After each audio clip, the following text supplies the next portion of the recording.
Dear teachers, आज आपने class में बच्चे को बड़ी ये मुसव्वते के नए अल्फाज बनाना सिखाए हैं। हमने सबसे पहले 2 हरफी अल्फाज को पढ़ा, लिखा, उसके साथ ही भारी आवाज़ों के साथ मिलाकर उसको पढ़ा। 2 हरफी अल्फाज से हमने 3 हरफी अल्फाज भी पढ़ने लिखने सीखे।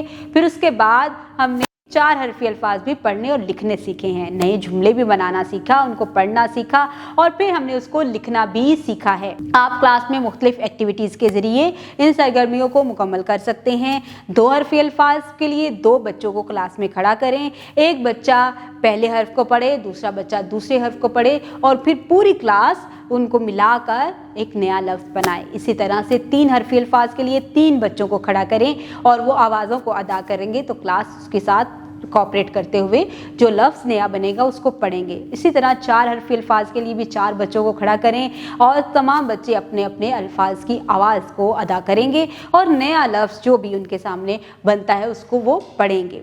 इस तरह से क्या होगा कि एक तो क्लास में एक्टिविटी होगी, बच्चे इसमें कोऑपरेट करेंगे, बच्चे एक दूसरे के साथ जो है वो लिंक बनाएंगे और आपकी क्लास एक बहुत ही एक्टिव क्लास होगी। बच्चे ज़्यादा से ज़्यादा कम टाइम में सीखने के काबिल होंगे। इसके बाद जब बच्चे लिखाई कर रहे हों तो लिखते हुए इस अमल को भी देखें कि बच्चे फॉर्मेशन को फॉलो कर रहे हैं या नहीं। अगर बच्चे फॉर्मेशन को फॉलो कर रहे हैं तो उनकी हौसला अफजाई करें, अगर फॉर्मेशन को फॉलो नहीं कर रहे तो उनकी इस्लाह करें।